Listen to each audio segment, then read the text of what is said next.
Welcome to the Iconoblast podcast. This is the show that takes a look behind the public facades of famous icons to show you why you can never take anything at face value.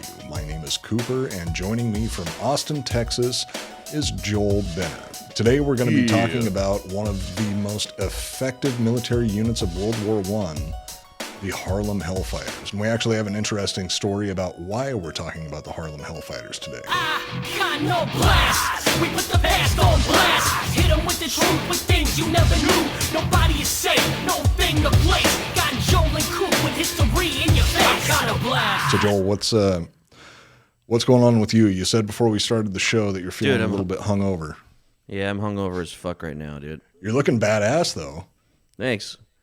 I was partying with Last Row last night. We watched the UFC fights and all that shit. Got pretty toasted. We drank an entire handle of Jim Beam, as you should. And watched John Jones kick the shit out of Zero Gone, and it was a good night. Did Marcus show up? Who's Marcus, the supermodel guy? Yep. No, he wasn't there. Ah, damn. Yeah, handsome guy. He helped me out with some promo pictures for my studio here recently. He's one of those assholes that just fucking looks good no matter what he does on camera. So like me. Like me. Exactly.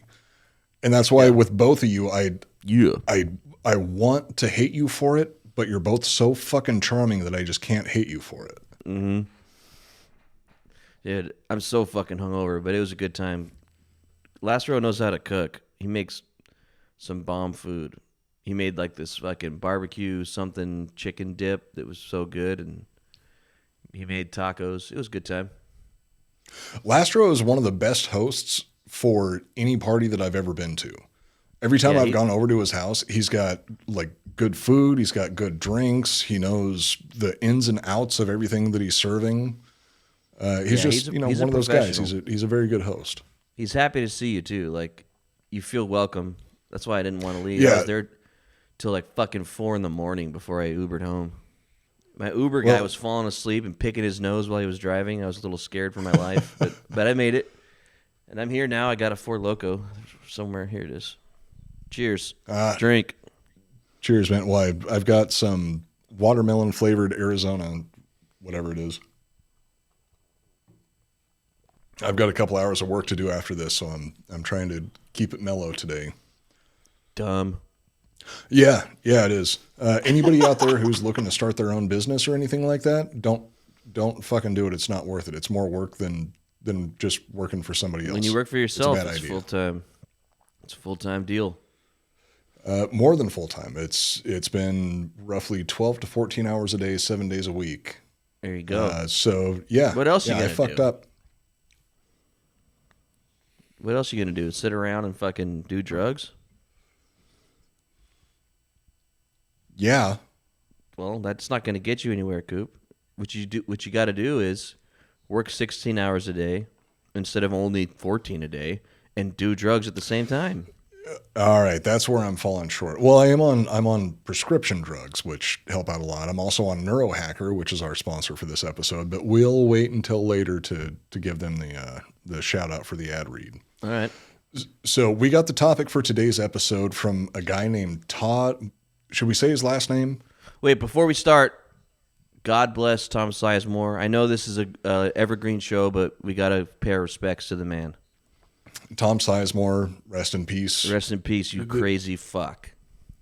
Amazing actor. What was the name of his character in Saving Private Ryan? Tom Sizemore. Oh yeah, I think it was. He was Tom Sizemore. Sergeant Major Tom Sizemore. In Saving Private Ryan, he was Tom Sizemore in Black Hawk Down, and he was Tom Sizemore in Heat. And he was also Tom Sizemore in Natural Born Killers. He was Tom Sizemore in Twin Peaks. Just a great actor, you know. Oddly enough, he didn't go by the name Tom Sizemore in his day-to-day life. His name was Dick Dale. Yeah, so anyway, just want to give a shout out to him. Before I went to the barbecue, the night before I stayed up till like 4 a.m. again, Saturday night. And or Friday night, and I watched. Second I found out he died.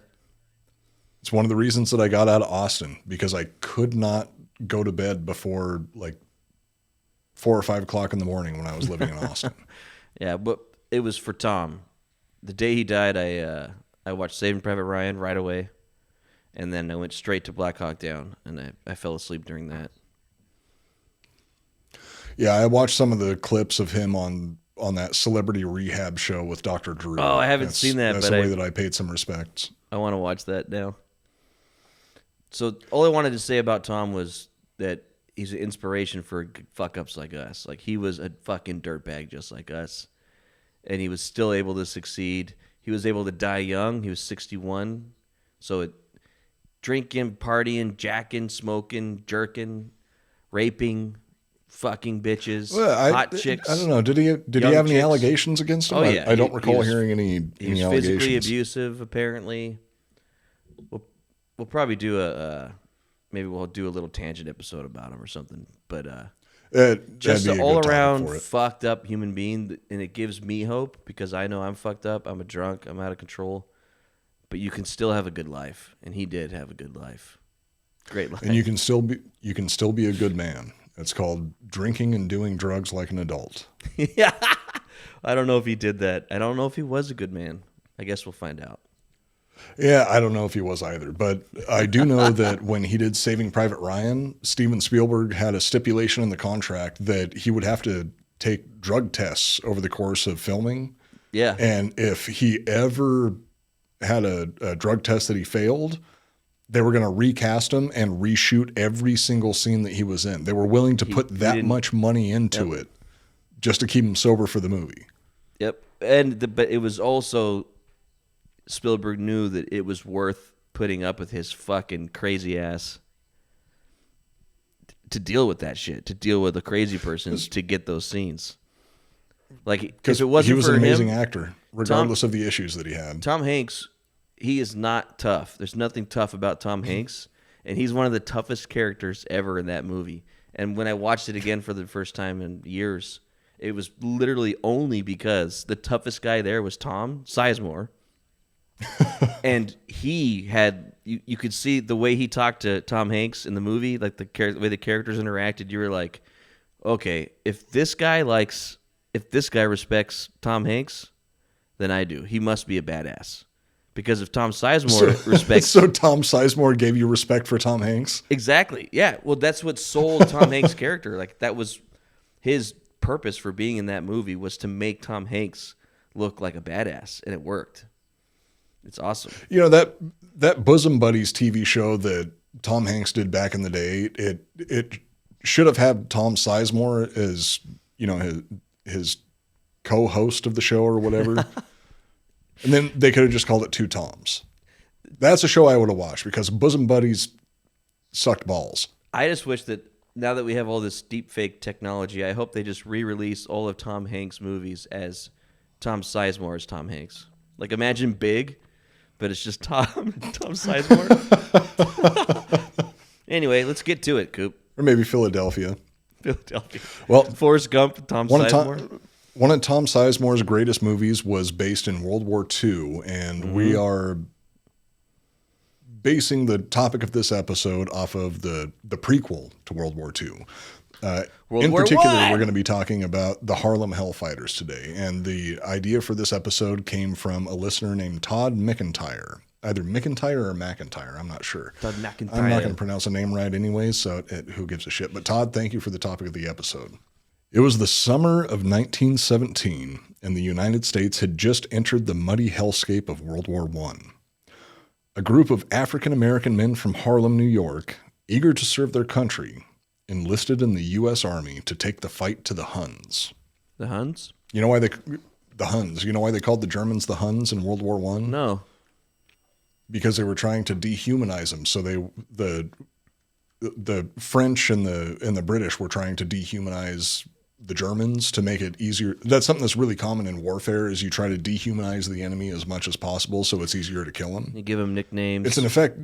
Yeah, talk shit about them. It's a really effective way to make it easier for the average person to kill another person. I mean, but that they makes called sense. them the Huns because the Huns were the last ones that really like rampaged through Europe and just fucked everybody up. and there was like some I never heard the Huns. generational trauma left over from that. I've never heard that term. I've heard other Nazi terms. Well, they weren't Nazis during World War One. During World War One, they were the Huns. In World War Two, it was around like a early 1930s, 1930, 1933, when the Nazi Party actually There was no started up. Nazis So- in World War One? No. This is not a at all. learning show, The Nazis dude. didn't come around until way after that. Learn something every day. So yeah, the Nazis were not involved in World War One. The Germans were not Nazis in World War One. That came around. Why did World War One? Not that Why did much it longer start? after. What was that? Why did World War One happen? Because some asshole named Archduke Franz Ferdinand decided that he wanted to go get a fucking sandwich at the wrong place at the wrong time, and was it Gavrilo Princip? No idea. Shot him while he was trying to get a sandwich. That's why you should always avoid Subway. Go to Quiznos. Ugh. You're never going to get shot at a Quiznos. There's no You more will get Quiznos, shot at Scoop. a They're Subway, gone. especially if you're in Sarajevo. Disgusting. So the men from Harlem were assigned to the 369th. There you go. 369th Infantry Regiment, a unit composed entirely of black and Puerto Rican soldiers under the command of Colonel William Hayward. Colonel Hayward was thankfully sympathetic to their struggles. The rest of the U.S. military, however, were total fucking dickbags. Yeah. Racist times. So I've known about the Harlem Hellfighters for a while, and recently, this was the first time that I really dug into the story overall. I knew that during the early 1900s, they would have been facing a lot of discrimination because they were minorities. Yeah. I didn't realize how much they were getting, these guys in particular were getting fucked over. And despite how much they were getting fucked over by their government and their fellow Americans, they outperformed every other fucking unit, every other American unit in World War One. Fuck. I talked about it during one of the earlier one of our previous episodes. The Americans didn't do a whole lot during World War Yeah. One. We came in right at the end, spiked the football, and we're like, "Yeah, we won," and then went back home. Yeah. A big reason that we were able to do that was because of the 369th Infantry Regiment. They were literally one of the most effective units effective American units in World War One. But weren't they like, wasn't it like, fuck, like back then they didn't even want black people to fight, right? Like I kind of skimmed over the topic a little bit and I was like, what the hell? Like I didn't know that like they would let or force black people to fight in the war, but they never actually really saw combat. They more made them do basically the equivalent of slave labor. Carry shit, move shit around, clean everything, fucking dig all the trenches and shit, you know, but they didn't want black people holding guns. Overall, it's similar to the story from that movie Glory with Morgan Freeman, Denzel Washington, Matthew Broderick. That was set during the Civil War. I never saw that. But it was roughly the same thing where they allowed black people to fight in the military, but they would either give them suicide missions or they would just give them hard labor. That's fucked up. They wouldn't let them serve alongside the rest of the white people in the military. It's so crazy that, yeah, that's a whole rabbit hole to go down. Just like what it must have been like to be a second-class citizen or treated like shit, and then also still wanting to fight. And then still, not just still wanting to fight, but fighting as hard as they did is insanely impressive. I don't know anything about what they did except for the one story about the two guys. I'm not going to spoil it, but we're going to be talking about that. That was the fucking coolest. I skimmed it on purpose because I don't know the details, but I know that they do some crazy shit, so this is fucking exciting. The 369th arrived in France on New Year's Day, 1918.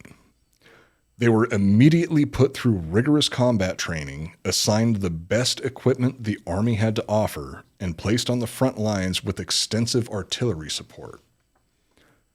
Actually, no, wait, hang on. Oh no, the Army refused to give them combat training and instead assigned them physically demanding jobs far behind the lines because the brass were all racist assholes. Say what?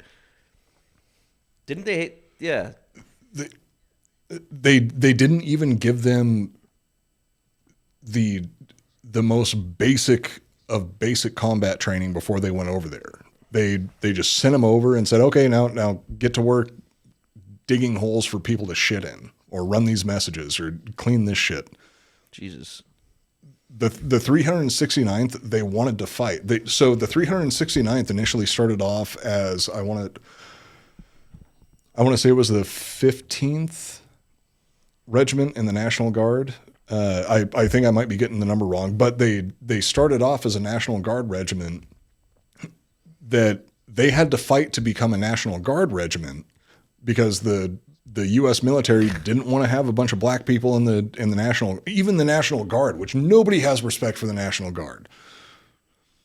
But even then, they didn't want a bunch of these minorities in the National Guard. So fucked up. So they fought to get into the National Guard, and then from there they had to fight to get into World War I. And then they got into World War I, and they had to fight the fucking Germans.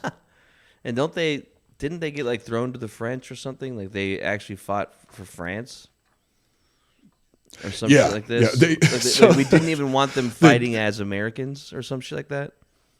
Once they got to, we'll get into that in just a second. Okay.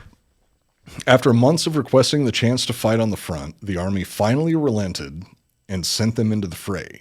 Not with U.S. troops, though, because they didn't want their pristine white soldiers being sullied by all of these black soldiers. Fucking assholes. Instead, the 369th was loaned to the French Army so as not to sully the U.S. Army. Again, the U.S. Army was commanded by a bunch of fucking dickbags at that point. I mean, still are. The leadership in the U.S. military, it seems like everybody fails upwards. Yeah. It's the guys on the front lines, the non-commissioned officers, some of the what do they call them? The Mustang officers, the ones that go from from non-commissioned to commissioned. There are some good officers in the military, but the only way that you can get up to the top is to play the game. And if you play the game, you're just going to fall into the same traps that the rest of the U.S. government always falls into. Joel, why are you putting your shirt on? I specifically requested before the show that you leave the shirt off. It's cold. I have my air conditioning on too. I'm not going to be able to focus now. I was having trouble focus because of my naked body. I'm not wearing any pants or underwear. You know what? There's something that I highly recommend that would help you focus. What is that? You know what that is? That's Qualia Mind by Neurohacker. Yeah. Our sponsor for this episode is Qualia Mind by Neurohacker. In today's fast-paced world, you need to be firing on all cylinders if you want to keep up, and that's where Qualia Mind can help. Neurohacker combines 28 of the most research-backed nootropic ingredients on Earth into the ultimate brain fuel formula, and it's been changing people's lives for years. It fucking works. So have you been taking it I've been recently? taking it every day, except for the 2 days you're supposed to take off per week. Today's an off day, or I would take them right now. Here it is. See? Here's my bottle. I got it right here. It's the shit, dude. There it is. I am blown away by how well it works. Yeah, I feel way better just in general. It's kind of it has niacin in it, so you get like a little tingly feeling when you take them all because you pound them down and fucking you go. It's got caffeine in it, vitamin A, vitamin D, vitamin B. It's got all this shit. It's like a combination of a multivitamin and nootropics. Yeah. And what I've liked about it the most so far is the fact that after I take it, I don't feel wired. I don't feel jittery. Yeah. It's not. I'm off coffee. Super physical sensation. It's like entirely a mental sensation where I just feel focused and I can just keep going. I'm more driven. The discipline aspect of it also is surprising. The fact that even if I'm trying to do something that I don't necessarily feel up to doing at the time, I'm like, no, I'm good to do this. I'm ready to go for a few more hours today. Yeah, dude, it's good. The formula is non-GMO, vegan, gluten-free, and the ingredients are meant to complement one another, increasing each ingredient's effect on mental clarity. It's also backed by a 100-day money-back guarantee, so you have plenty of time to decide if Qualia Mind is right for you. See what the best brain fuel formula on earth can do for you and for your mindset.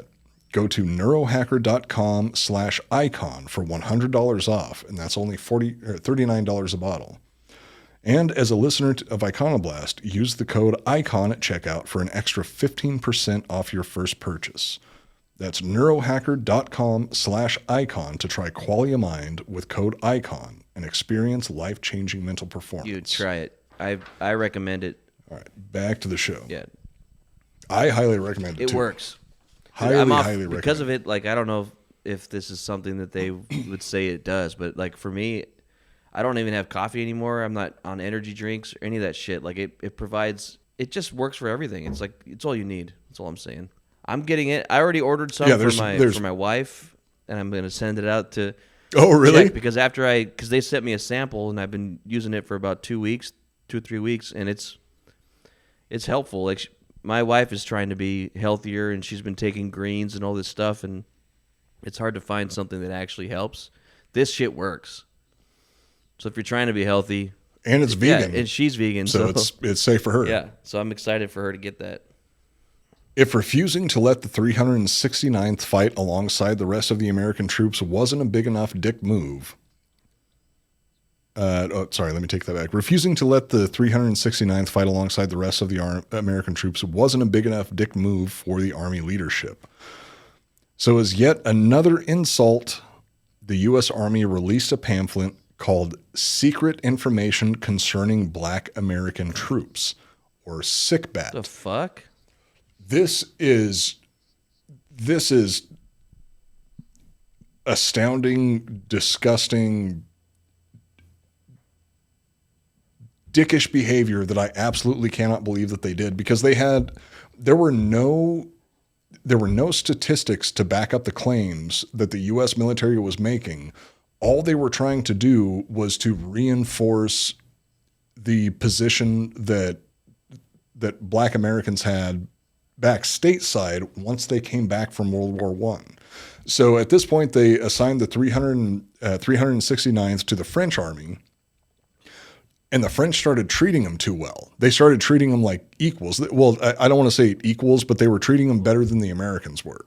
They had less racial prejudice than the Americans did. As we were.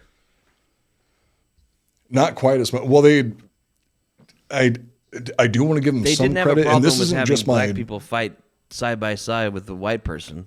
Well, see, this isn't just specifically my inherent bias against the French speaking. This is coming from a point of realism. The French were desperate for troops at this time. They needed reinforcements, so they weren't about to discriminate regardless of somebody's background or skin color.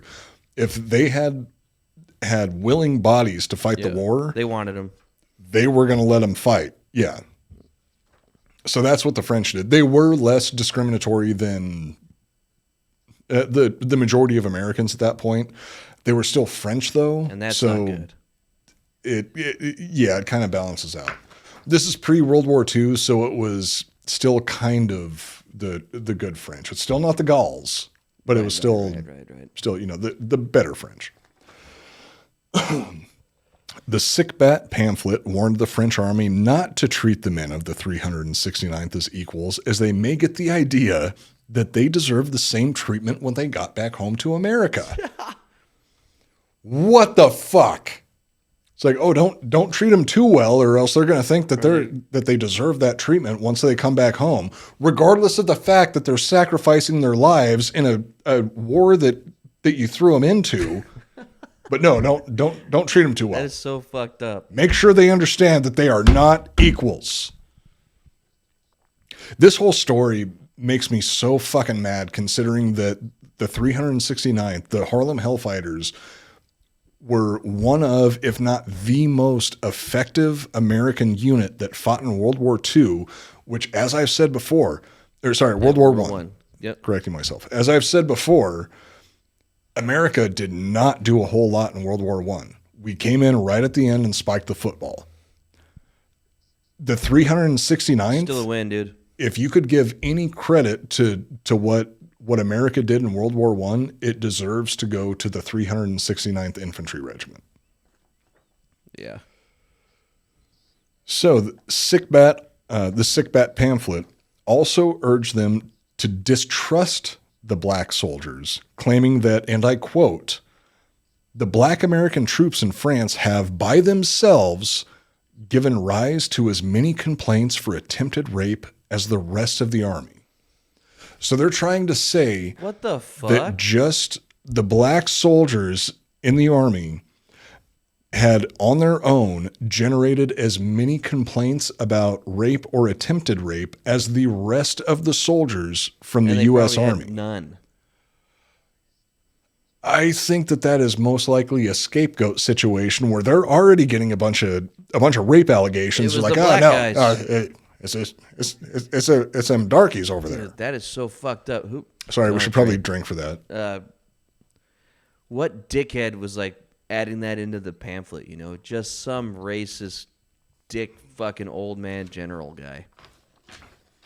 Wait, what was his name? I think it was Pershing or something like that. Like I'd prefer to forget his name. Don't even think it up because he doesn't fuck deserve him. to be talked about. Well, as I was saying, the French military was more concerned with winning the war than racial prejudices. So in April of 1918, the 369th was finally given their chance at proving themselves in combat. Still with no official combat training. Even the French was just like, here's some guns. Here's some guns. Shoot Go over stuff. here and just shoot stuff. But they fucked They shit wanted to up. fight. I love that they wanted to fight. Dude, even that's the thing.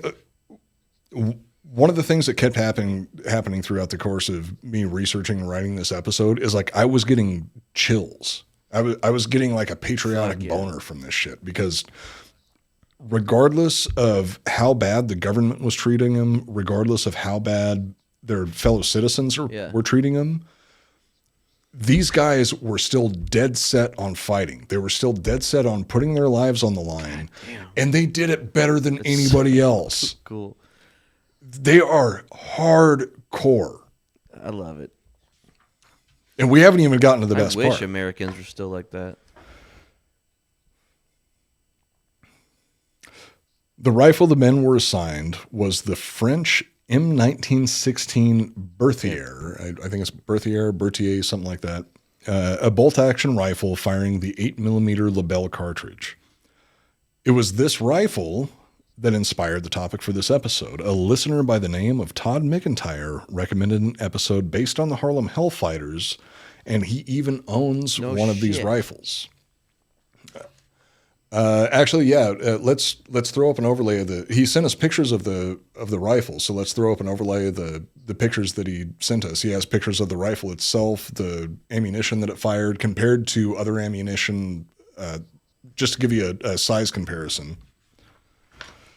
And amazingly, once again, Joel was able to track down a letter tracing the path that this rifle took over the years to land in the hands of Todd. So here is the actual letter. It came in the mail and all that.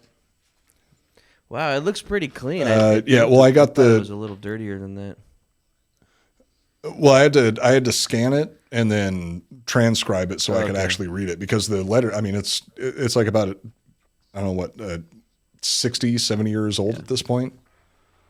It didn't come from World War I. This letter is roughly from the Vietnam era because the rifle had to pass through a lot of hands and other places before it got to Todd. Of his family. Yeah, so this is a letter from, let me see, what's his name? It's from a U.S. Marine Corps captain, Captain Chris, and it says, Dear Todd, boy, I sure heard a bunch about you. See, I was a good friend of your dad's. We were in that Hanoi pit of hell over 5 years together. Hopefully you'll never have to experience this yourself, but when two men are in a situation like me and your dad were, for as long as we were, you take on certain responsibilities of the other. If it had been me who made it, Major McIntyre would be writing right now to my son, Jim. But the way it turned out is, I'm writing you, Todd. I got something for you. It should be mailed along with this letter. A Berthier rifle. This rifle I mailed you was first given to your great-grandfather during the First World War. It was given to him at a military base in France. It was made by the first company to ever make Berthier rifles. You see, up until then, people just carried around the Fusil Model 1874. Your great-granddaddy carried that rifle every day he was in the war. When he had done his duty, he went home to your great-grandmother, took the rifle, put it on the mantle above the fireplace, and on that mantle it stayed until your granddad was called upon by his country to go overseas and fight the Germans once again. This time, they called it World War II. Your great-grandfather gave this rifle to your granddad for good luck. Unfortunately, his luck wasn't as good as his old man's. He was a Marine and he was killed, along with other Marines, at the Battle of Wake Island. Your granddad was facing death and he knew it. None of those boys had any illusions about ever leaving the island alive. So 3 days before the Japanese took the island, your granddad asked a gunner on an Air Force transport, named Wanaki, a man he had never met before in his life, to deliver to his infant son, who he'd never seen in the flesh, his Berthier rifle. 3 days later, your granddad was dead. But Wanaki kept his word. After the war was over, he paid a visit to your grandmother, delivering to your infant father his dad's Berthier rifle. This rifle was in your daddy's hands when he was shot down over Hanoi. He was captured and put in a Vietnamese prison camp. He knew if the VC ever saw this rifle, it'd be confiscated, taken away. The way your dad looked at it, that rifle was your birthright. He'd be damned if any of those bastards were going to put their greasy hands on his boy's birthright. So he hid it in the one place he knew he could hide something. His ass. For 5 long years, he kept this rifle up his ass. Then, when he died of dysentery, he gave me the rifle. I hid this uncomfortable hunk of metal up my ass for 2 years. Then, after 7 years, I was sent home to my family. And now I give the Berthier rifle to you. Keep it somewhere safe. Signed, Captain Christopher Walken, U.S. Marine Corps. It's amazing what that rifle had to go through to get to where Todd actually was holding it in his hands, which, by the way, Todd, wash your hands. It's probably a very good idea that you wash your hands and clean out the rifle. Beautiful stuff. It's amazing story. just the courage. Absolutely amazing the courage story. that they had. Just that courage kind of over generations, passed down with the rifle up their ass, wherever the rifle was. Just it's not only a testament to the human spirit, it's a testament to Todd's bloodline and how dedicated they were to their family, to their country. Don't lose that rifle. And to making sure that this rifle passed from generation to generation, from hand to hand, from butthole to butthole, all through the rest of their family lineage. And he's going to pass it on to his kids and their kids or their friends. Make sure you have a little bit of Metamucil so you can pass it effectively because Hopefully he doesn't have to shove it up at his my ass. age right now, I need extra There's- fiber There's to no reason to. keep things moving, if you know what I He mean. doesn't have to shove it up his ass. There's no reason. Hey, you think we're not going into World War III right now? Have you seen the current political How climate? old is Todd? A Todd pro tip: jam that rifle up your ass right now because you never know when the Russians are going to show up. If it's not the Russians, it's going to be the Chinese. If it's not the Chinese, it's going to be the Iranians. All of them are going to want to get their hands on that rifle, and if you want that to go to your children, put it in your ass today. It's their birthright, Todd. Refusing to let the 369th fight alongside the rest of the American troops wasn't a big enough dick move for the Army leaderships. Oh, wait, I jumped back a little bit too much. So, the 369th were assigned to a 3-mile stretch of the front in Argonne. This area saw some of the bloodiest battles of the war, including the Meuse-Argonne Offensive, one of the largest and bloodiest battles in American history. Biggest battle that America participated in World War I. The brave men of the 369th quickly earned a reputation for their bravery in combat. It didn't take their German foes long to give them a new name. The Harlem Hellfighters. That's such a And sick they lived name, up to dude. it in a big way. Such a sick name. Dude, awesome name. There's a lot of good nicknames that come from people that were members of the Harlem Hellfighters also, because they were such badasses that they had to give them nicknames, because the only other nickname that they had for the majority of them was most likely the N-word, because everybody was a huge fucking asshole towards them back then. Yeah. But they literally outperformed every other unit in the U.S. military while simultaneously being pushed back by the U.S. troops, U.S. government. French government really didn't give that much of a fuck about them, because all the French wanted at the time was they just wanted more bodies to put on the front line. So it's essentially they They're were like, taking, use them to slow down the Germans. Exactly. It's like in the South Park movie when one of the game plans for the war was Operation Get Behind the Darkies. Jesus Christ, drink. I mean, we have to drink for that. I'm quoting the South Park movie. That's not my word. That's the second time you said it. Any excuse to say those naughty words, huh, Coop? Whatever lets me get away with it. Seriously though, I've seen a lot of different information resources that are claiming that the French were much more accepting of the Harlem Hellfighters.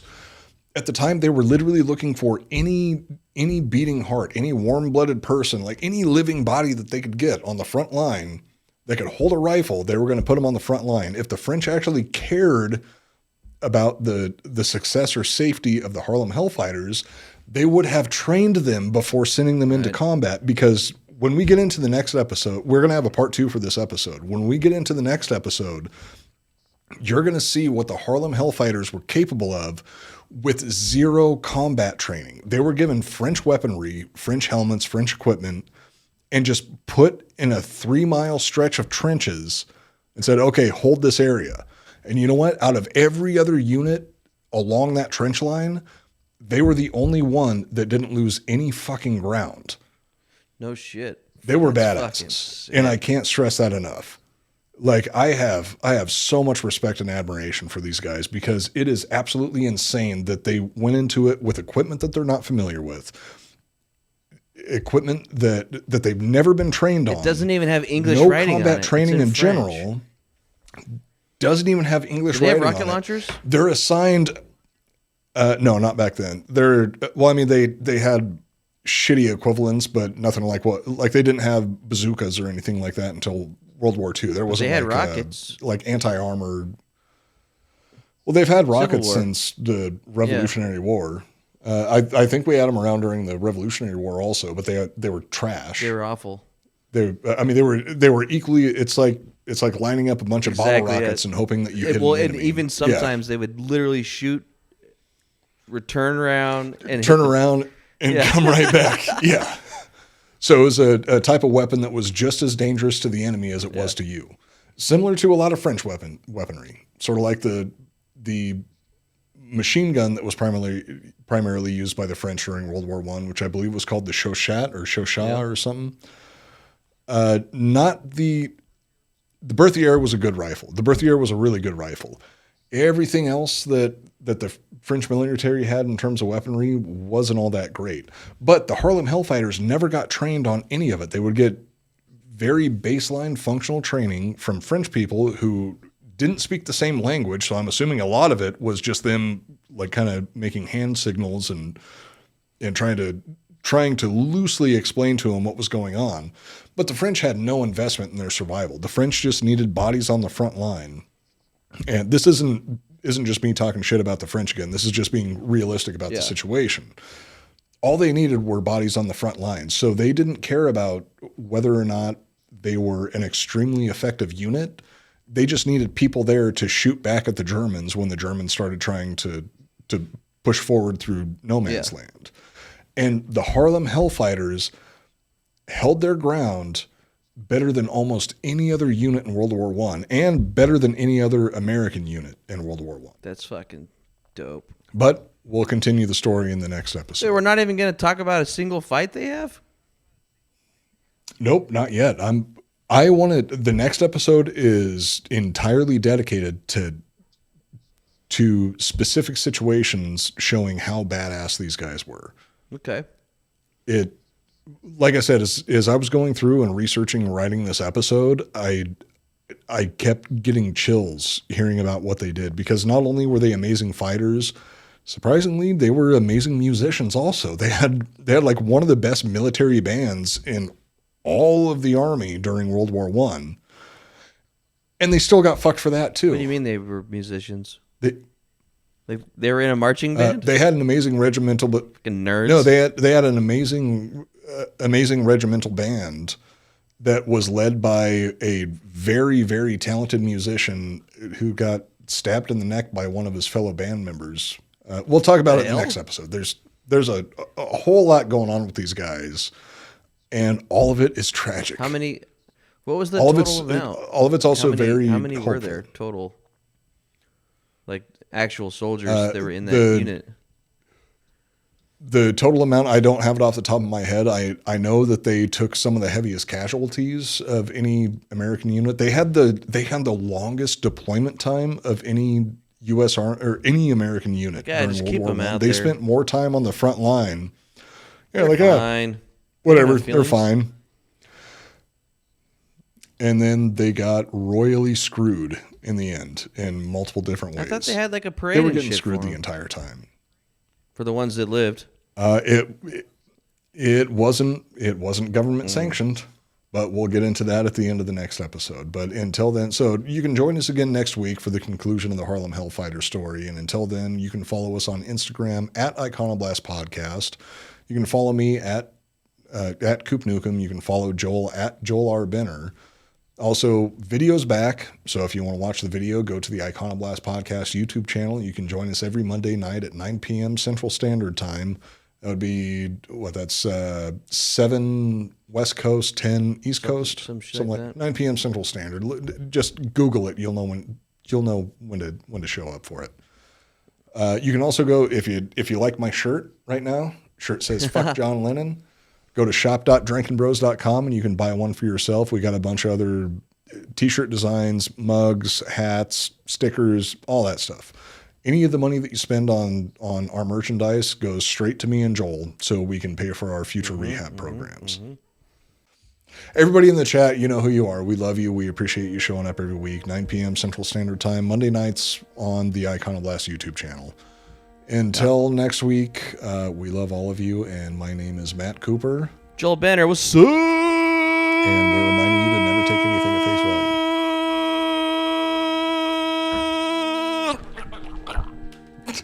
value.